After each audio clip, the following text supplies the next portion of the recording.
Mes chers compatriotes américains, l'Amérique aujourd'hui voudrait rendre un hommage à toutes ces personnes qui ont perdu la vie à partir du 7 octobre 2023 au Hamas.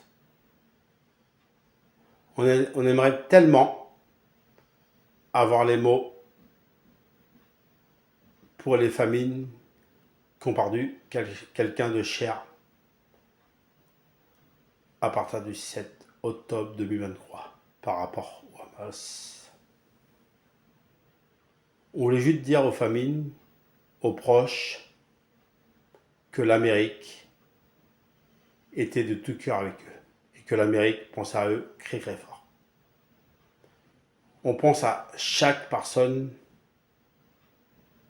qui a perdu la vie et qui aurait voulu tellement vivre jusqu'à l'autre 25 ans, 30 ans, vieillir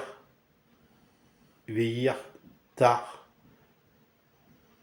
Et on voulait juste dire que malheureusement, ils n'auront pas les capacités de connaître la vie. Jusqu'à 80 ans, plus, moins. Mais l'Amérique, pour les familles, pour les victimes, pour tout cela qui ont été touchés de près, tous ceux-là qui ont été blessés, certes, on ne peut pas se mettre à notre place. Ça, c'est sûr. Mais le seul truc, ce qu'on peut faire, c'est de penser à toutes ces personnes qui ont perdu la vie au Hamas à partir du 7 octobre 2023. Ça fait 4 mois qu'ils souffrent. Les familles et les personnes qui aimaient tellement ces personnes qui ont perdu la vie. Alors, pour leur rendre mémoire, pour avoir une pensée à eux, il ne faut pas les oublier. Et je le redis pour les familles et tout le monde qui les aimait. Je vous demande quelques secondes de silence pour ces personnes américaines qui ont perdu la vie. Et je vous en remercie, mes chers compatriotes.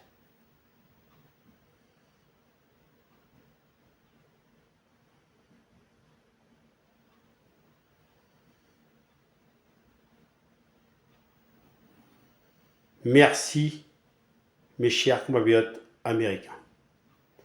Juste une dernière chose à dire aux victimes américaines qui ont perdu quelqu'un de cher dans notre vie.